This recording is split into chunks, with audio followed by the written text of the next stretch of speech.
Witajcie w świecie Defenders. Świecie, którego inspiracją są komiksy DC oraz Peacekeepers, settings wydawany przez Gramela. Czym jest Defenders?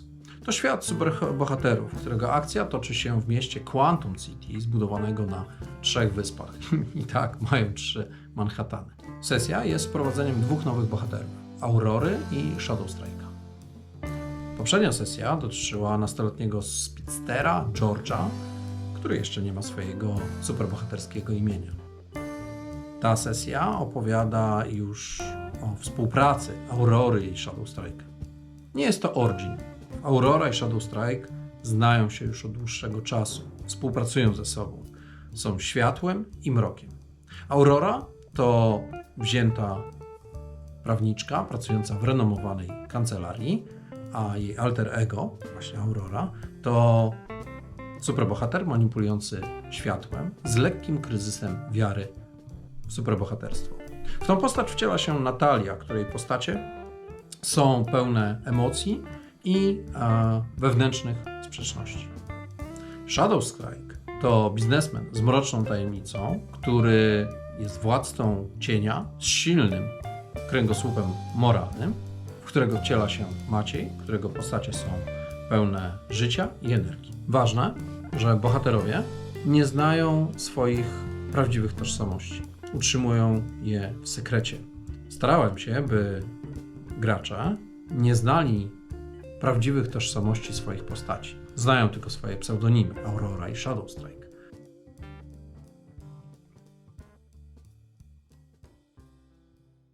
Noc wylewa się na miasto jak rozlany atrament, zalewający ulice lepkim mrokiem. Mgła pełznie nisko, jakby wypełzła z samej ziemi, tłumiąc oddechy, dźwięki, światło.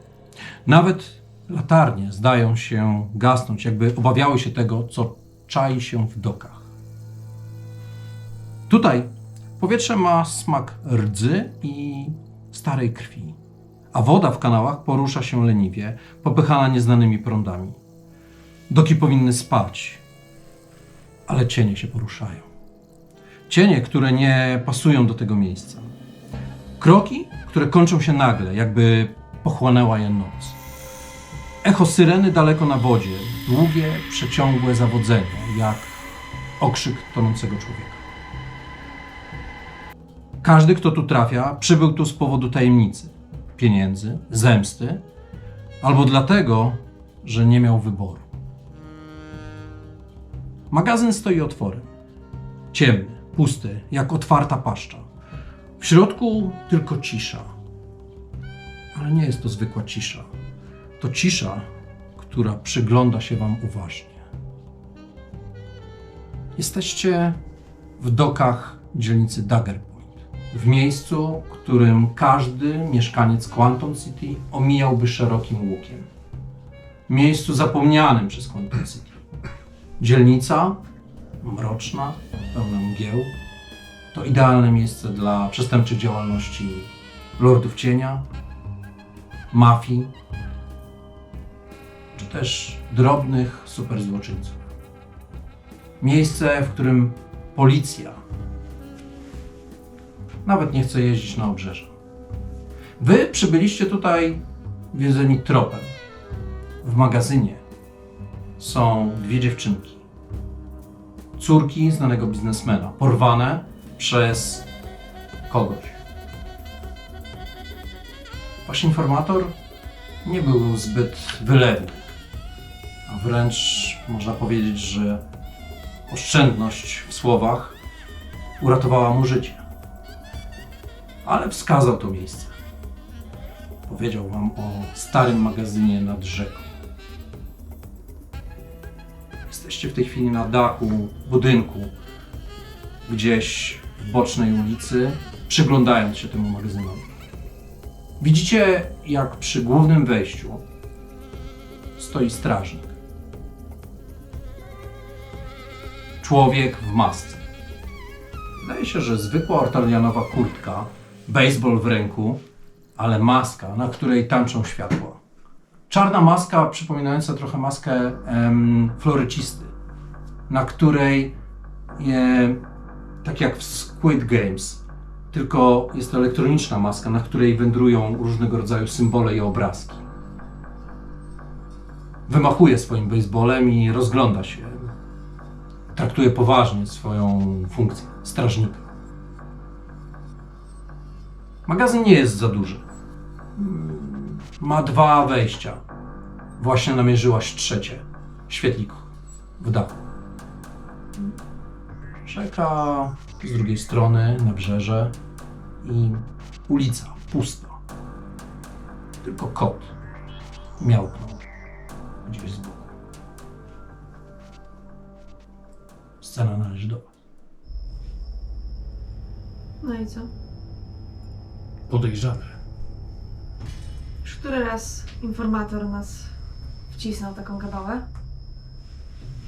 Czy tym razem będą tam dziewczynki, czy banda głodnych chwały zabijaków? Nie podoba mi się to, że pilnuje tego tylko jedna osoba. To znaczy, że albo to fałszywy trop, albo jest ich więcej i ich nie widzimy. A wtedy nie możemy się przygotować. Przyglądam się trochę bliżej temu bejsboliście. Z tego, co opisałeś, jego strój jest charakterystyczny. Czy kojarzę jakąś grupę w mieście, która faktycznie, na przykład superzłoczyńców, która się identyfikuje w taki sposób, że noszą te maski? Gangów w mieście jest wiele. Na pewno w Dagger Point jest ich niezliczone ilości. To, co ich charakteryzuje, coś musi być charakterystycznego, żeby się wyróżniali, żeby nie byli po prostu zwykłymi przestępcami. To jest ich przynależność do gangu. To jest coś, czego oni chcą. Maski na pewno są takim elementem, ale nigdy nie słyszałeś o takim gangu. Nie wiesz, nie mają żadnych oznaczeń, żadnych innych symboli, które mógłbyś rozpoznać. Wydawało się, że znasz dobrze to miasto od podszewki, ale wciąż cię zaskakuje. Wciąż potrafi jakaś ciemność wypełznąć z kanału i zalać tę ulicę. No ja jestem zbyt dostrzegalna, żeby czaić się w mroku, więc... Chyba wypadałoby Wolna zadać droga. kilka pytań naszemu miłośnikowi baseballa. Ale może nie w tym miejscu.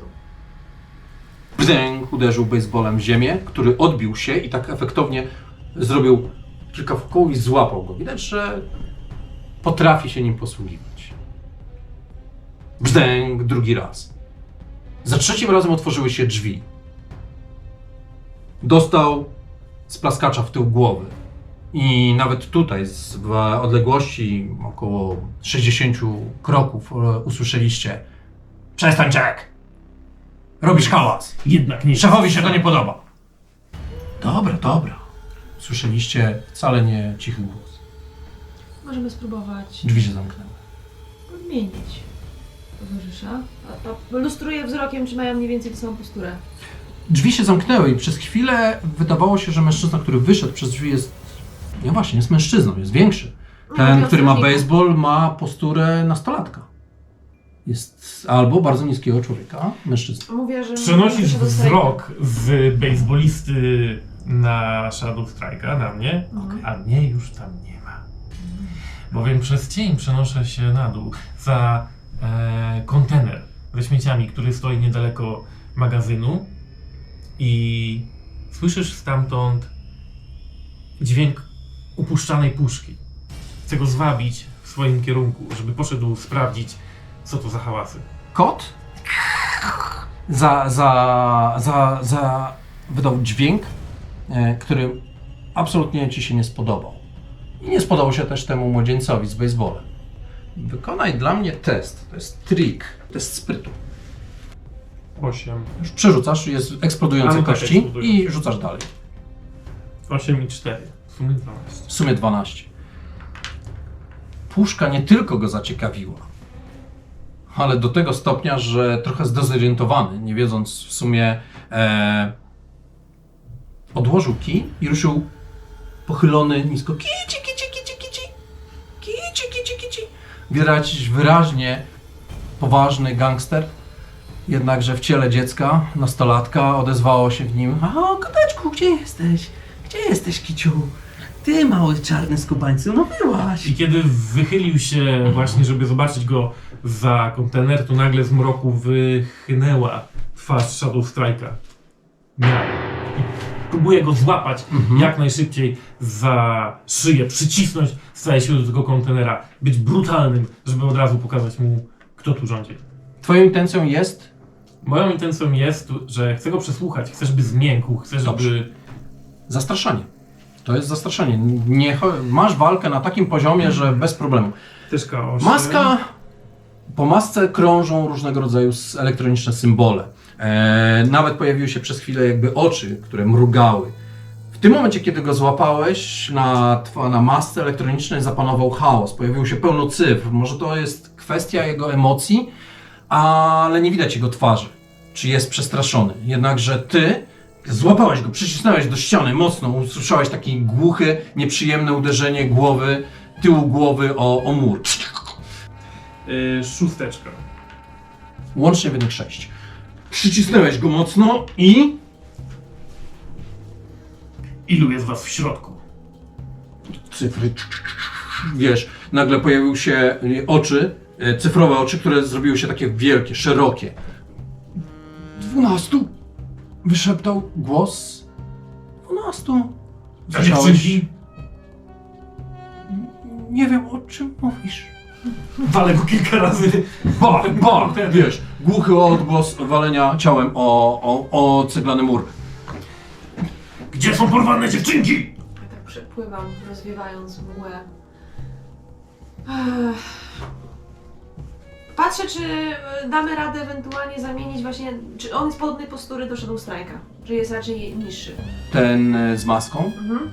jest dużo niższy. Jest dużo niższy. Dużo niższy, No tak? to badam maskę, czy czasami tam nie ma możliwości komunikacji się z resztą. Zdejmujesz ją. Mhm. Twarz 15-latka. Jeszcze z pryszczami. Ciemnoskóry, dready, takie króciutkie. Przerażenie na twarzy. Rozbita warga. Mimo, że go nie uderzyłeś, może zagryzł, trudno powiedzieć, z bólu. Przerażenie w oczach. Chyba w piwnicy. Krzywie się, patrząc na to, że zepsucie tego miasta dosięga już nawet tak młodych ludzi. I jednocześnie uspokajam, zdając sobie sprawę, że czasami ta sytuacja ich życia po prostu popycha ich do tego. Odrzucam go tak od siebie i mówię: zmiataj stąd. I nie wracaj. Poprzednie zastraszanie miałeś z dużym Nie, zastraszanie bonusem. miałem tylko na 6. 6. Wykonaj jeszcze raz w takim razie dla mnie zastraszanie. Ty przyglądasz się masce. Mhm. Maska rzeczywiście nie jest typowa. Też Ma 6. Też 6.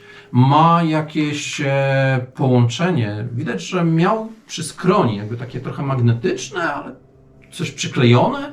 Może rzeczywiście reagowała na jakieś impulsy, które mógł decydować, co się ma pojawić na masce, a może po prostu maska odczytywała jego. Bardzo wysoka technologia, coś ci się nie podoba, nie umiesz jeszcze stwierdzić tak do końca, co jest Czyli nie widziałam jej tego. nigdy. Ale jedno jest pewne, nie mają tam systemu komunikacji. Mhm. No dobra. Nie ma żadnego walkie-talkie, nic z tych rzeczy.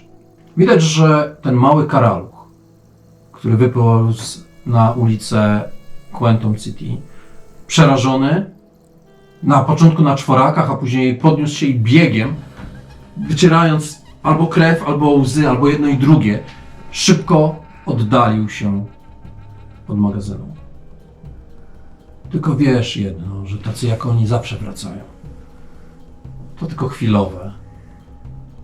To karaluchy. Cóż, Coraz musimy młodsi. w tym momencie działać szybciej, już na pewno poszedł po resztę. Przyglądam się w tym mrok uliczki, widząc trochę bardziej dalej, gdzie faktycznie znikł w końcu za jakimś rogiem. Myślisz?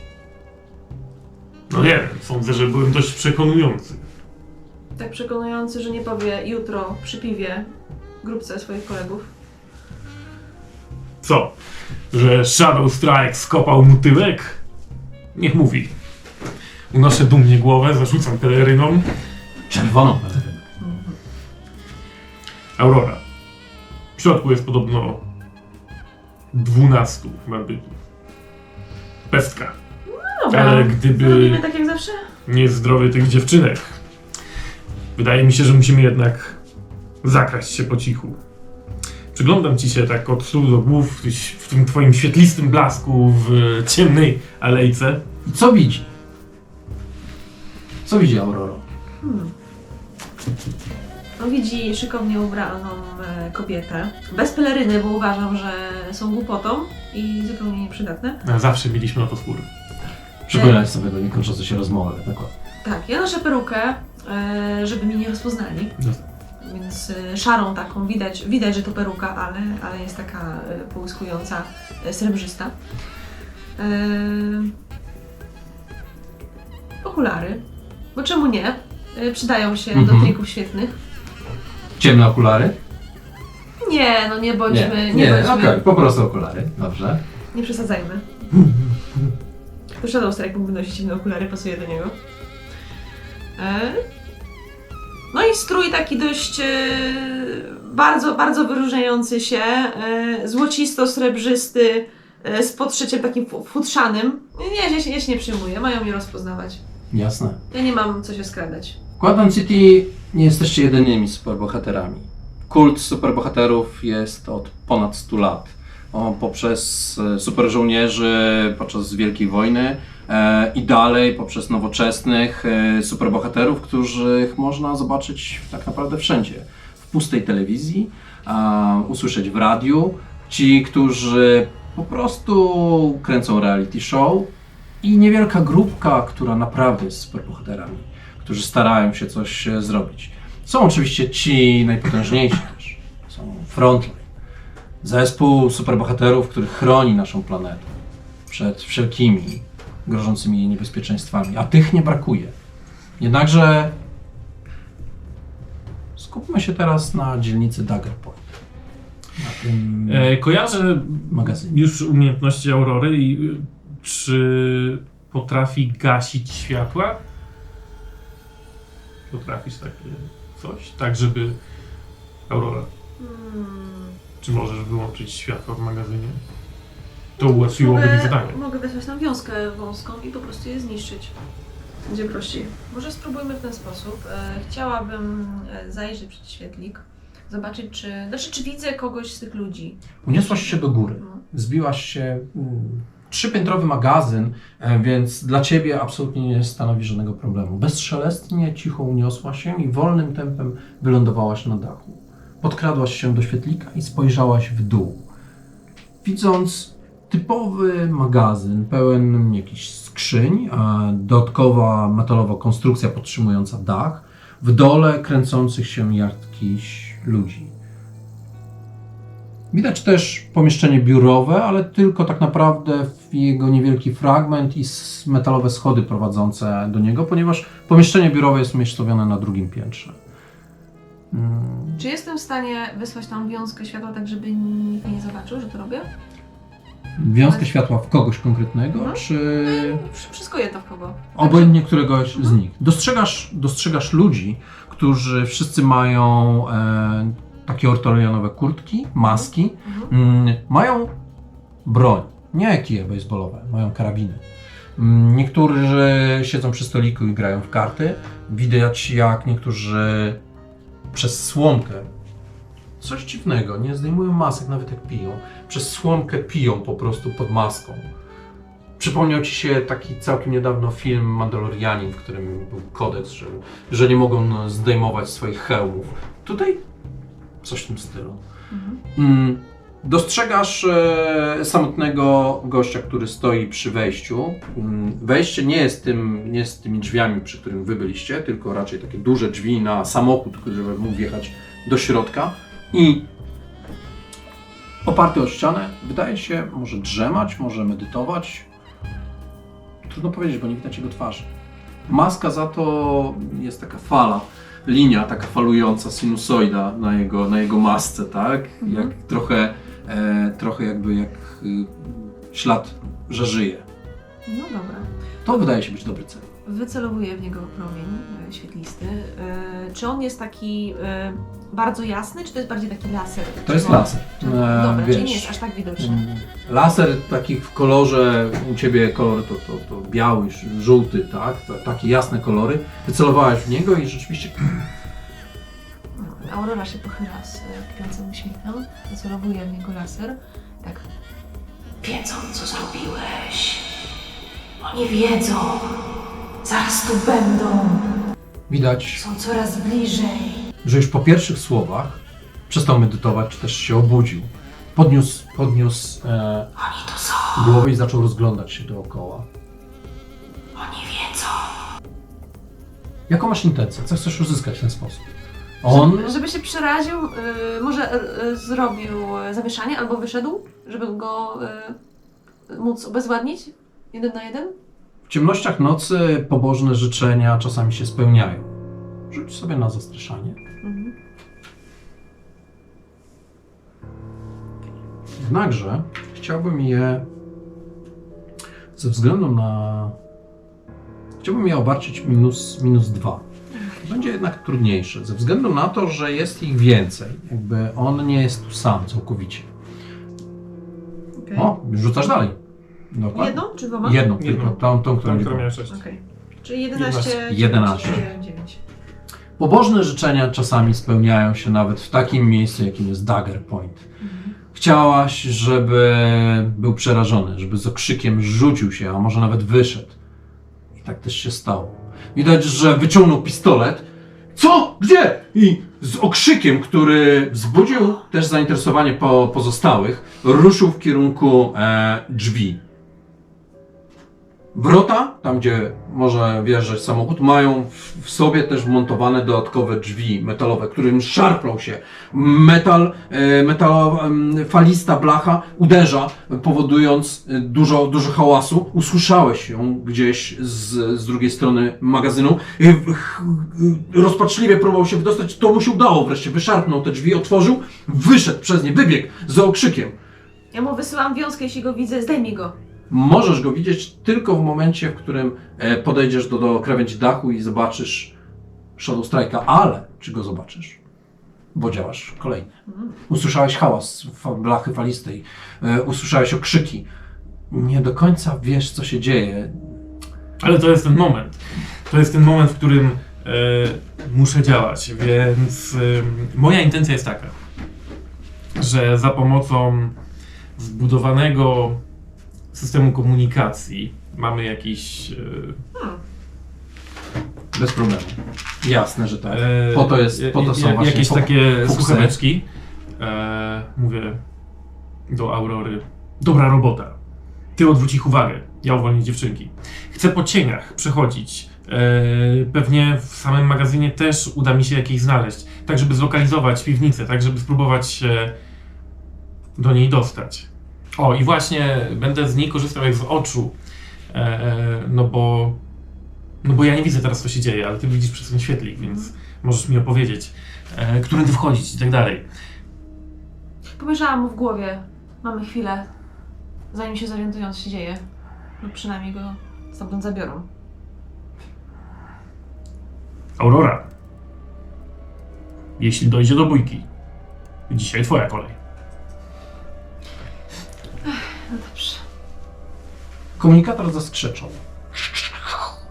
W momencie, w którym jak chcesz się dostać do środka? Jak mówiłem, jest kilka dróg. Tymi drzwiami, koło których stoisz, czy przez te główne wrota, w którym może wjechać samochód. Ty jesteś na wysokości 3. piętra, na dachu, pamiętaj. Tam, gdzie stoję teraz, nie chcę tracić czasu. Otworzyłeś drzwi, przemknąłeś, ciemny korytarz. Rzeczywiście pora jest idealna, jest noc. Dagger Point w nocy nie śpi. I miejsce, nie śpią też cienie. Zalegają w wielu miejscach, więc idealnie są stworzone dla ciebie. Nie da się też idealnie wszystko rozświetlić, tak żeby ich nie było, więc zawsze znajdujesz miejsce, w którym mógłbyś się schować. Przemknąłeś przez długi korytarz i wiesz, że kolejne drzwi prowadzą do głównej głównej hali. Tam słychać poruszenie. Co się dzieje? Czemu? Czemu Bob wybiegł? Co się dzieje? Do broni! Coś tu jest! Usłyszałeś jakiś głos rozsądku, zagłuszany przez pozostałych zdezorientowanych gangerów. I ten kot. Kot wciąż nie daje ci spokoju. Rzucam okiem. Ilu znajduje się tutaj tych gangerów w tym miejscu, gdzie jestem? Być może będę chciał torować sobie drogę i po prostu szybko ich... Wydaje się, że jest ich około 6-7, ale cienie innych gangerów są gdzieś w innych pomieszczeniach, znaczy nie innych pomieszczeniach, tylko gdzieś w innych częściach tego dużego magazynu. Gdzieś tam też czai się ich więcej. Czyli raczej, jak oceniam sytuację, nie uda mi się tych oklepać i polecieć dalej bez zwracania uwagi. Jesteś super bohaterem. Może to jest ten pierwszy raz, w którym powinieneś to spróbować zrobić. Dokładnie tak i wydaje mi się, Zobaczysz, że chciałbym czy- wykorzystać ciemność absolutną, żeby na nich rzucić, oni się w nich znajdą, samemu się w nią wskoczyć, ja widzę w ciemności i korzystając z tej przewagi zrobić kilka przerzutów ninja i zacząć się z nimi bić.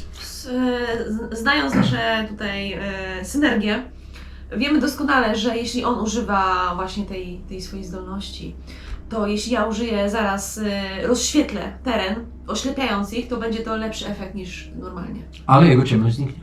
Tak, ale ludzie przyzwyczaili się do ciemności. Jedno po drugim. I w tym momencie Wygląda, dostają wiązkę światła Okej. stężoną Czyli po w oczy. prostu w momencie, w którym ja skończę swoje obijanie, ona będzie mogła rozświetlić, a ja skorzystam z tej okazji, Ten żeby sposób. biec dalej. Jak najbardziej. Więc czekam. Buchnęła ciemność. To trochę wygląda tak, jakby rzucił granat ciemności dosłownie gdzieś w grupę. Błyskawicznie się pojawiła. Te subtelne zmiany molekuł światła, dosłownie elementy atomów, które potrafisz zmienić i złamać te światło. Wciąż nie dokładnie wiesz, jak to działa, tylko po prostu to robisz. Nie myślisz o tym.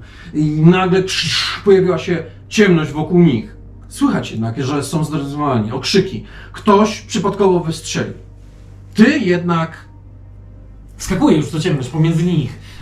Tego, który wystrzelił, łapię za karabin, wyłamując mu go, uderzam go prosto kolbą w Krzyknął! szczękę, po czym ten karabin z tego kłębu ciemności wylatuje. No i co, zaczynam po prostu ich okładać. Zaatakowałeś. Wykonaj dla mnie test walki. I deklarację ilości akcji. Próbujmy 3 położyć. 3 akcje. Ilu ich jest teraz? Wydaje się, że około 6-5. W tych ciemnościach trudno to dostrzec. Właśnie wyleciał stamtąd karabin. No to tak.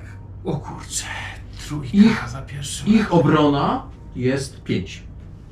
Dobra, pierwszego nie trafiłem. Dobrze. Pach, padł cios i przerzuciłeś go, pchnęłeś go na upadł gdzieś tam na ziemię. Drugi ruszył do ciebie, zatrzymałeś jego pięść, wygięłeś jego rękę i znowu go odepchnęłeś. Miarkujesz się, jeszcze nie wiesz czemu. Nie no, tu była piątka. To była piątka, a przepraszam. Okej. Tak, nie wiem czemu, po czym walnąłem mu z bani. I padł prawdopodobnie nieprzytomny. Kurczę, powiem ci, że bardzo kiepskie te rzuty, coś. Okej. I trzeci? I trzeci się nie udało. W takim razie ten jeden, Bo który- faktycznie po prostu oblepili mnie, wiesz? Tak na ślepo rzucili się, nie jestem w stanie się ruszyć, nie jestem w stanie walczyć dalej. Wykonaj jeszcze dla mnie obrażenia. 2 plus 2 to 4. 4. To były ciosy, które miarkowałeś się. Dodatkowo, oni cię nie widzą, to super, przewaga, ale jedna rzecz. Mają kamizelki kevlarowe pod kurtkami. No tego nie dało rad zauważyć. Nie dało rady, właśnie. Uderzenia widać twoich mimo wszystko mocarnych dłoni, jednak w żaden sposób nie są w stanie ich uszkodzić. Dodatkowo są niczym żywe manekiny. Wysłane tylko po to, by spowolnić twój ruch, tak naprawdę. Ich walka jest jakaś taka chaotyczna, niezdyscyplinowana. Rzucają się na ciebie bez wyraźnej jakiejś strategii, jakby byli takimi jednorazowymi narzędziami do wykorzystania i odrzucenia. To nie są nawet ludzie dla ciebie, to są cienie, które chyba dla kogoś muszą pracować. Tak pomyślałeś. Rzucili się na ciebie, jednocześnie jednak... No właśnie, wiedząc, że Aurora wchodzi do akcji, zamykam oczy. W tym momencie zamknąłeś oczy. Poczułeś ciepło. Jak zwykle energia aurory, która obmywa cię, jest dla ciebie wręcz fizycznym dotykiem. To jedyne światło w ciemności tej dzielnicy, które rozbłysło i gdyby miało odpowiednią jeszcze moc, na pewno by wysadziły szyby w tym magazynie. Wygięłyby blachy w drzwiach, czy też nawet zniszczyło świetlik. Ale to tylko światło, które uderzyło z intensywnością tak mocną, że kiedy ciemność znikła i światło również, dostrzegłeś, jak 5 z nich, 3 leży na ziemi, których odepchnęłeś, a pozostała 2 próbuje zakrywać oczy, 1 dłubie sobie rękoma w oczach, jakby krzyczy trochę z bólu. Wydaje się, że cała 6 jest oślepiona. To daje ci korzyść, a na pewno powoduje, że ich ataki w tej chwili, kiedy jest moja inicjatywa, są, tak jak mówiłem, bardzo chaotyczne, niezdecydowalne. Ktoś machnął, ktoś strzelił i... Pozwól tylko. Idealnie trafił. W swojego kumpla zapewne. Pociągnął serią, gdzie strzały odbiły się o ściany i trafiły jednego z nich. Ktoś krzyknął: nie strzelać! Jestem ślepy! Moje oczy! W tym momencie dostrzegłaś, że pozostała chyba 5, 6 nadbiega z drugiej części magazynu. Dobra. Mamy inicjatywę. Zaczynamy od ciebie. No wiesz, co? Tak. I tak. Więc Próbuję, 3 wiązki światła lecą w ich stronę, prosto w ich oczy. Jest to bardzo szybkie działanie, więc obróciłam się po prostu napięcie, trochę na ślepo strzeliłam. Mam nadzieję, że chociaż jedna trafi. proszę bardzo, to Znaczy, są jest deklaracje to 3 akcji. W takim razie każda z nich jest na -4. Wykonujesz na atak dystansowy i do każdego K6. Tak, no dobra. To 1, 5, czyli tak słabo. To jest trafienie, -4 to jest 1. To pudło. Okej. 8, Rzucasz dalej. 8, Rzucasz dalej. 5. Świetnie. W tym momencie masz podbicie i dodatkowo za podbicie masz dodatkowo do obrażeń jeszcze K6. Tak? Dobra. Więc na pewno 1 trafiony, kolejny, 3 strzał. Od razu Dobrze. pierwszy sprawdźmy Dobra, sobie tak. 3. Mhm. Słabo, nie weszło. 3 i koniec. 3, tak. 3, Dobra. dokładnie. Chociaż jednego, tak jak powiedziałam. Teraz zadajesz obrażenia. Pamiętaj, że dodajesz sobie jeszcze do K6, do tych obrażeń. Tam jest Okej, 2d8. 2d8 plus K6 w takim razie. Dobra. Nie sądzę, żeby kamizelka to wytrzymała. 11. 11. Absolutnie nie. Widać, kiedy otworzyłeś oczy, widać, że jeden z nich, oślepiony, krzyknął: moje oczy! I nagle w powietrzu jakby się wszystko troszkę zatrzymało, a z jego piersi wymknęła się taka mgiełka krwi. Świetliste ostrze rozerwało mu klatkę piersiową, rozbiło się, on nie zdążył już nic powiedzieć, ponieważ nie miał płuc, a krew zalała mu krtań, upadł na ziemię, nie żyje. No cóż, chciałam trafić w oczy, ale zawsze coś. Próbowałaś. No. Teraz ty. Pozostała grupa biegnie.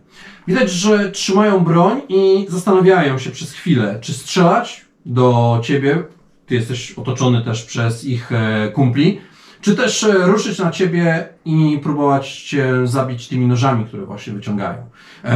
Niektórzy tak zrobili. Ci oślepieni próbują się dojść do siebie. Wydaje się, że to oślepienie jeszcze trwa. Pozostała 5 ruszyła prosto w twoim kierunku. Rzucili się na ciebie. Jeden z drugim próbowali cię złapać. Łap go! Dawaj! Bach! Zobaczyłeś przed oczami, jak maska uderzyła cię prosto w twarz, cofając się do tyłu. I najlepszy wynik 5. Twoja obrona? 7. 7. Ciosy, które spadają na ciebie, spowodowały, że upadłeś przez chwilę na jedno kolano. Ale żaden z nich nie jest w stanie przebić się przez twój pancerz. I zasypują cię gradem ciosów. Widzisz, że jest otoczony przez przeciwników. Część z nich jest oślepiona, część uderza go pięściami. Dawaj, lutuj go! Bach, buch, bach! Wiesz, uderzenia. Upadłeś na kolano. Twoja kolej. No to walka z Aurorą jest jaka jest. No, człowiek się chce skryć w cieniu, a wszystko nagle staje w światłości. Ale wbrew pozorom moim celem nie jest w sumie walka z nimi. Ja bym chciał jednak się wycofać. Być może nawet wykorzystując w razie czego podróż przez cienie, jeśli to będzie możliwe. Bez żadnego problemu. Bo ja chcę znaleźć wejście do piwnicy i dziewczynki. A oni już są odciągnięci. To Aurora ty się nimi zajmie. Tak, właśnie taki jest mój plan. Błysk światła był Odbije. chwilowy, więc magazyn wrócił z powrotem do swojej pierwotnej formy, pełnej... Jak oni mnie tak obeszli, zasłonili, sami stworzyli cień i ja w tym momencie wsiąkłem po prostu w ziemię, żeby wyjść z innego miejsca. Zanim oni się zorientują, że tłuką sami siebie tak w zasadzie nawzajem, to ja już rozglądam się. Gdzie może być to wejście do piwnicy? Czy ktoś go jeszcze strzeże? Dostrzegłeś jakąś postać. Gdzieś na wysokości drugiego piętra, gdzieś na balkonie, metalowym balkonie, dostrzegłeś błysk. I tylko to cię uratowało. Błysk wyładowania energetycznego, które Z ostatniej szans tak odskakuje faktycznie takim zgrabnym koziołkiem. uderzyło w miejsce, w którym przed chwilą stałeś. No niedobrze. Spojrzałeś na postać, która stoi i wygląda na maskę, przypominającą jakby plemienne maski, wiesz, z Afryki. Okej. Ma płaszcz, tylko żeby nie kolor, który jest taki brązowawy, to pomyślałbym, że to płaszcz Alfonsa z jakimś futrem, tak? Jednakże niebezpieczne jest to, że wokół jego dłoni krążą wyładowania elektryczne. Jakby złapał prąd i potrafił nim zapanować nad nim. Położył jedną rękę na metalowej barierce, po której rozeszły się również wyładowania energetyczne, a drugą ręką cisnął pocisk prosto w ciebie. To daje przeciwnika. Figurę? Troszkę tak. Wydaje się, że wyróżnia go swego rodzaju otoczka. Jakby trochę miał jednak odrobinę tej więcej charyzmy niż zwykli goście w drelichach i z maskami z elektrycznością, z elektrycznymi symbolami na twarzy. Tak, kim jesteś? Precz! Krzyknął do ciebie, a przytłumiony głos gdzieś z maski, mimo wszystko, rozległ się echem po całym magazynie. Czy coś jeszcze chciałeś zrobić? Jeszcze masz akcję, na razie się poruszyłeś, jeszcze masz chwilę. Ja po prostu wdrożyłem i jeszcze nie zadziałam, dopiero od następnej rundy. Tak naprawdę. Tak. Chcę. No ja najpierw biję, potem pytam lub odpowiadam. Więc jestem w stanie się na niego rzucić? Jest w moim zasięgu? 2 piętra wyżej, A, okej. a więc wykorzystałeś już akcję ruchu. Tak, tak. Ale jestem szybki jak błyskawica. Więc mam dodatkową turę, w tym ruch. Okej. Więc w tym dodatkowym ruchu chcę się do niego w takim razie jeszcze jakoś przemieścić i związać walką. Masz tak naprawdę dwie akcje. Pierwszą ruch dodatkowy wykorzystałeś, żeby się tam do niego dostać. Wyrosłeś z cienia. W pierwszej akcji Groza Mroku. Dobrze. Tak, on krzyczy tam na mnie: kim jesteś? A ja znowu rozpływam się w ciemnościach i wychodzę tuż przed jego twarzą z cienia. Twoim najgorszym koszmarem. Odpowiadam, po czym, skoro on używa swoich supermocy elektrycznych, to ja będę używał cienistych ostrzy. I Może się przestraszy, może nie, ale bez minusów, prawda? efekt jest ładny. Bez minusów. Bez minusów, dobrze.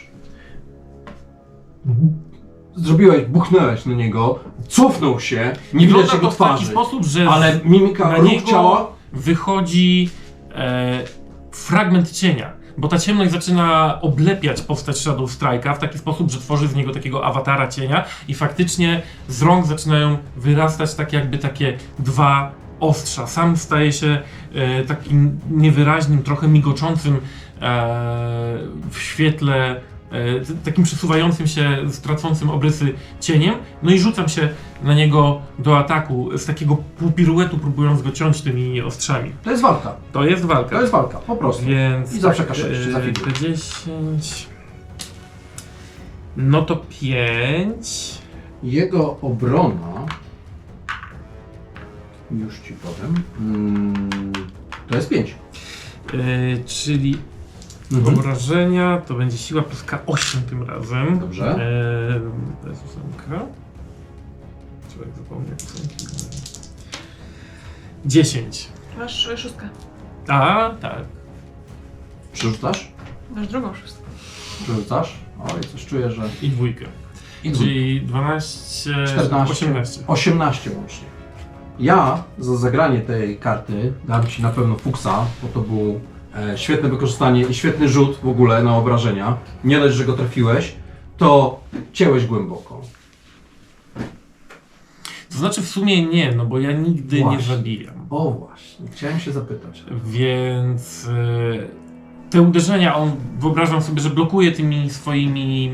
Rękoma. Tak, ta energia elektryczna Ładowania. zaczyna pękać, on po prostu pod razami ciosów pada w końcu na ziemię, a Shadow Strike przyciska go i ta cienista energia tak jakby kumuluje się, schodzi z niego, odsłania jego całkowitą postać i tak tuż przy jego twarzy zaczyna się gromadzić, tak jakby chciał mu zagrozić. Gdzie są dziewczynki? W tym momencie zrozumiał, że życie dla niego jest chyba ważniejsze od walki. Zresztą co się dziwić.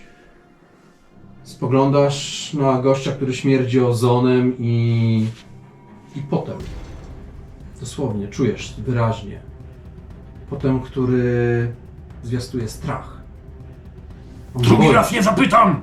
Widać, że jego wyładowania elektryczne nikną i nie widać jego twarzy, ale mimika, znaczy ruch jego ciała powoduje, że już jest poddany.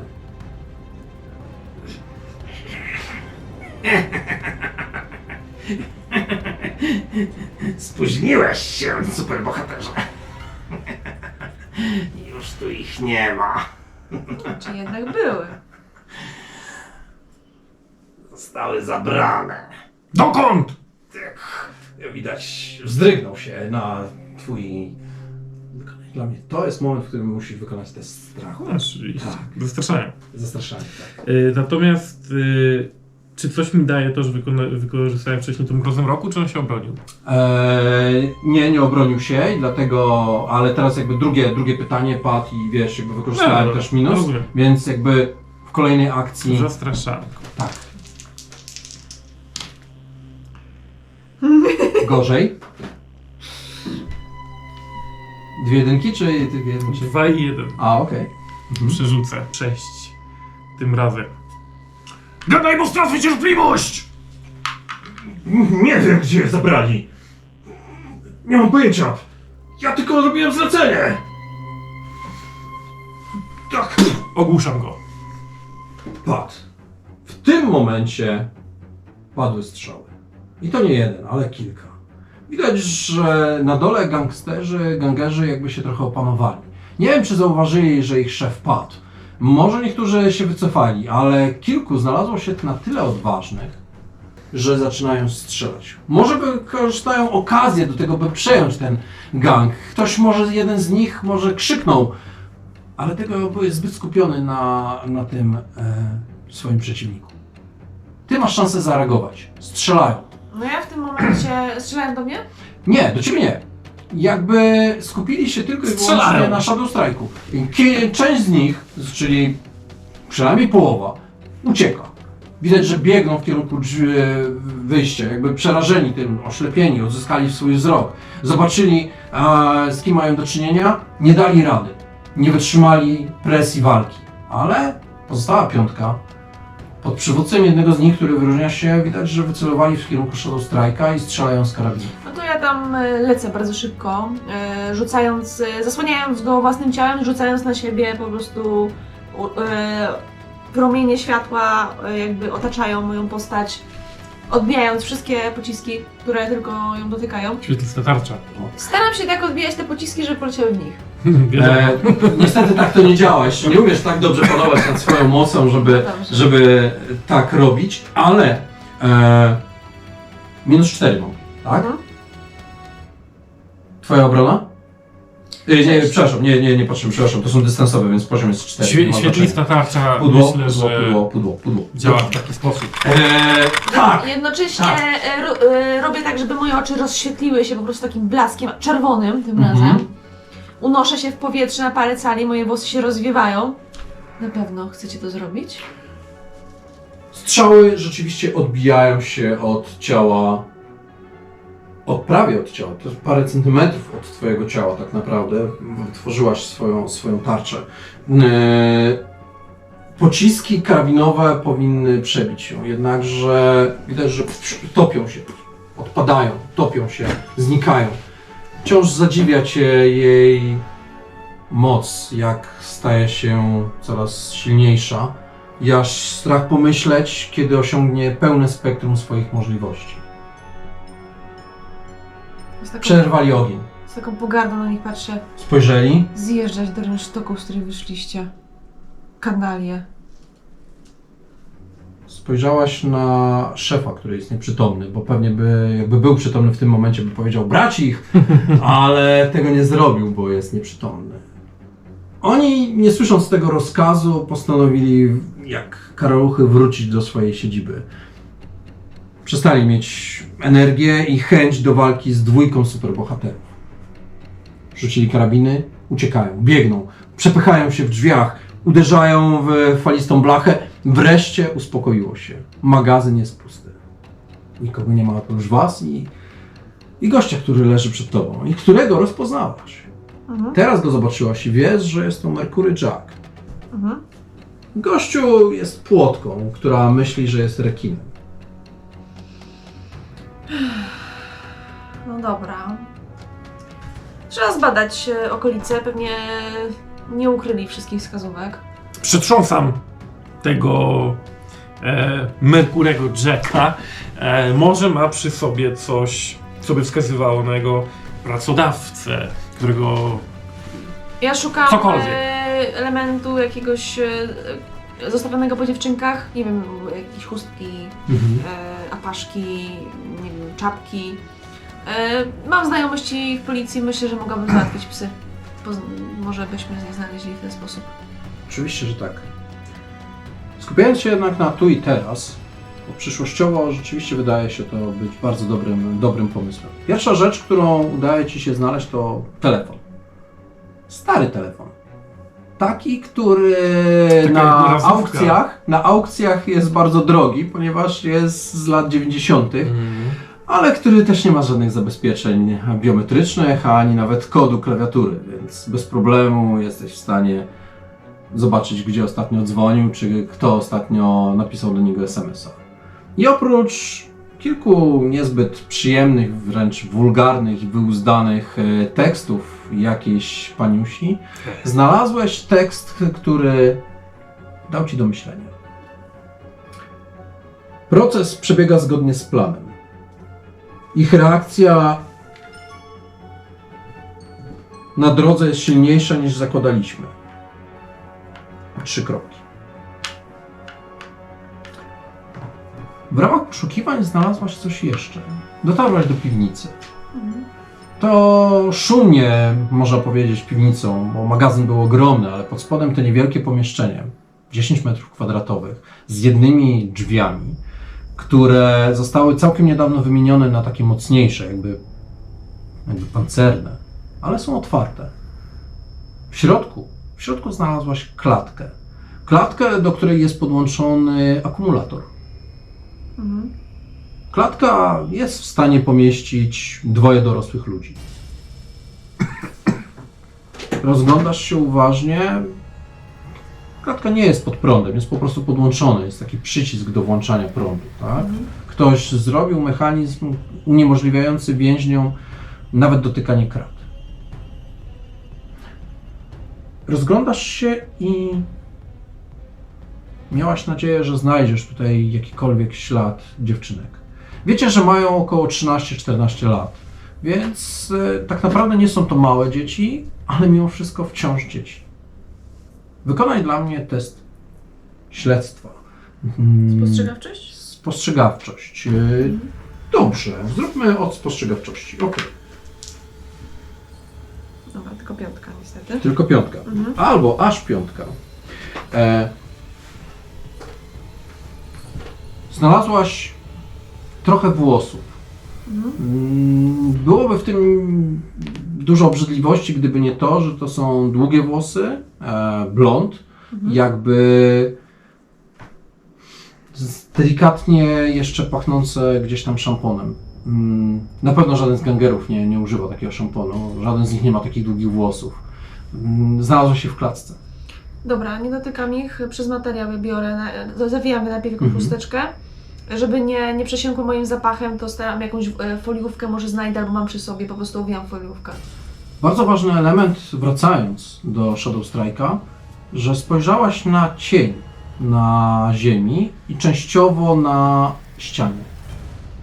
Cień przypomina człowieka, który w takim ruchu jakby upadł częściowo na ziemię i na ścianę i został wyparowany.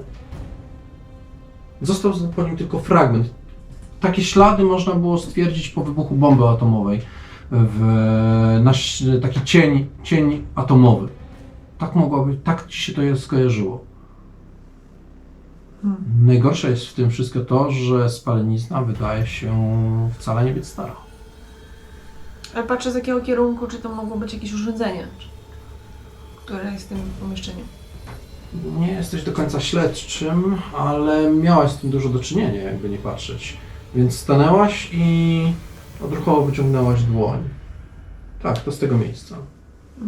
Czyli to był człowiek, to nie było żadnego urządzenia, przynajmniej nie ma go teraz. Nie rozglądasz się? Jeżeli było to urządzenie, to musiało stać tutaj. Okay. Tutaj to znaczy gdzie? Tam gdzie klatka? Czy... Nie, wracając do ciebie, po drodze w jednym części magazynu zobaczyłaś, że jest właśnie na ścianie cień atomowy kogoś, kto nie żyje. Nikogo nie ma oczywiście, tylko cień atomowy został. 2, jeszcze bardzo ważna rzecz. Portfel. Portfel, w którym chciałbym powiedzieć, że są pieniądze, ale niestety zawiodę cię. Te marne $2, płotki, która myślała, że jest rekinem. Karta kredytowa na nazwisko i widać, że już jest dawno po terminie.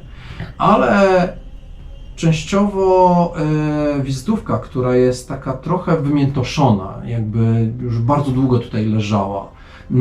Widać na nim coś taka bardzo prosta, ale w prostocie tkwi jej piękno tak naprawdę. Dostrzegasz delikatny czarny cień jakiejś wieży oraz napis, drobny napis Eclipse. I Na na tą tej chwilę? wizytówce nie ma żadnych innych danych, tylko to Eclipse. Dokładnie i taki cień jakby wieży. Nic więcej nie przychodzi ci na tą chwilę do głowy oprócz zaćmienia. No to wiadomo, tylko nie znam żadnej takiej firmy, żadnego takiego lokalu, nic. Sięgnąłeś Daj mi po spojrzeć. swój telefon, wpisując tą nazwę w wyszukiwarce i Eclipse jest bardzo takim nazwą, bardzo ogólną. Wpisałeś Quantum City, szukając przez chwilę, zastanawiając się i ilość wyników jest również zatrważająca. Trudno powiedzieć. Chowam sobie tą wizytówkę, resztę odrzucając, natomiast ja mam ten zaawansowany sprzęt detektywistyczny. Okej. Wiesz, przenosimy scenę, jak stoimy na dachu pod nami, Zostawiamy go, tak? rozświetlone. Pewnie. Policja i tak nic tutaj nie zdziała, No właśnie, stanowi zagrożenie dla ludzi. więc co chcesz zrobić? Do rzeki go. Tak jak poprzedniego. Aurora. No ale on potem się obudzi i potem będzie więcej takich śladów. Wiem, że ty lubisz cienie, ale może nie takie. To jest ten moment, w którym rzeczywiście jesteście na dachu i spodziewałeś się detektywistycznej, analitycznej pracy. A jak zwykle skończyło się na dyskusji o moralności. Co zrobić z Mercury Jackiem? Co z nim zrobiliście? Wynikiem będzie ta rozmowa. I wrócimy w retrospekcji, co z nim zrobiliście. Ja wiem, że jesteś obrońcą uciśnionych, wychodzisz z cieni i pomagasz ludziom, którzy mieli gorzej w życiu, tak? Tylko że gorzej w życiu mają właśnie ci ludzie, którzy kończą na takich ścianach. A nie ci, którzy to wybrali.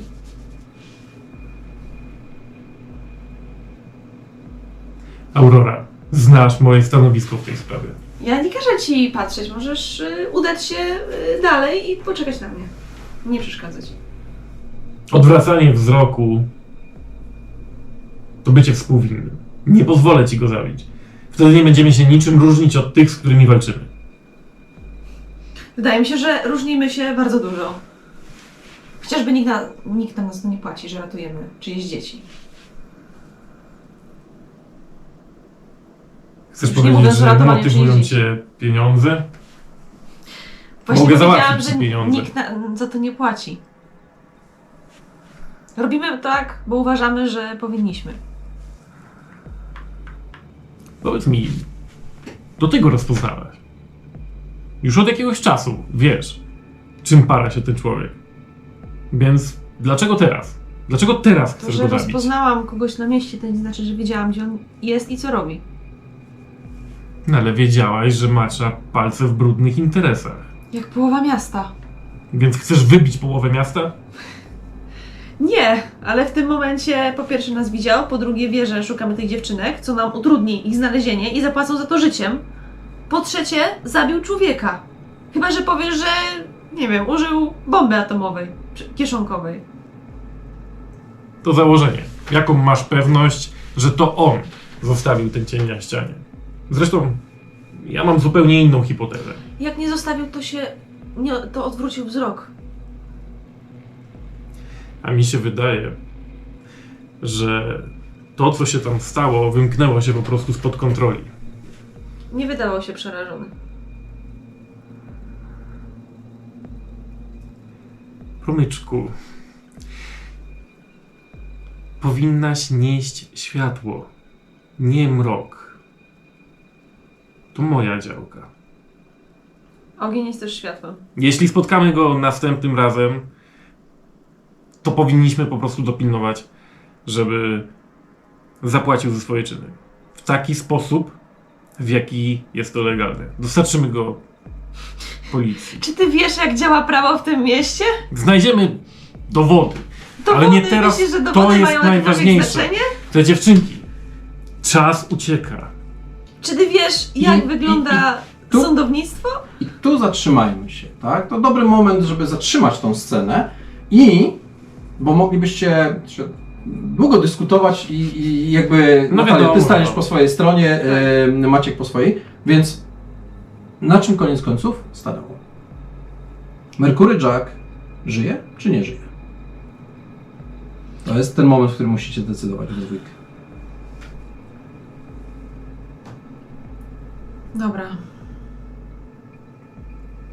Niech ci będzie tym razem, ale nie zamierzam go tak zostawiać. Zabieram mu jego telefon i związujemy go przy ścianie. Jak go znajdą za 2 dni, to go znajdą. Ale przynajmniej da nam trochę czasu. No widzisz. Są inne rozwiązania. Może go nie znajdą. Niektórzy by powiedzieli, że ta wątpliwa moralność, zostawić kogoś w Dagger Point po nocy samego związanego, to lepiej chyba, żebyście go zabili. Z drugiej strony to Mercury Jack. Macie wrażenie, że taka płotka, która myśli, że jest rekinem, tutaj pływa w tym środowisku jak ryba w wodzie. Więc być może jeszcze go kiedyś spotkacie. A być może wasza decyzja przypomni mu, kiedy pochyli się nad waszymi prawie nieprzytomnymi zwłokami i pomyśli: oni mnie zostawili żywego, to ja ich też. Ale to tylko oczywiście wyobraźni Mercury Jacka, który planuje zemstę. Przejdźmy jednak. Zostawiam ukradkiem, gdzieś tam kładę swoją wizytówkę w tym magazynie. Okej. Może akurat... Okej, super, dobrze. Przejdźmy jednak w tym momencie do sądowej analizy tego, co udało ci się zdobyć. Ale wypełnijmy ten czas retrospekcją, opowieścią, króciutką opowieścią na temat pewnego spotkania. Zaczniemy od postaci Maćka, którego imienia i nazwiska teraz nie mogę powiedzieć, oczywiście, ponieważ mamy inny dzień. mamy popołudnie i mamy biurowiec, w którym postać Shadow Strike'a w swoich cywilnych ciuchach czeka na spotkanie.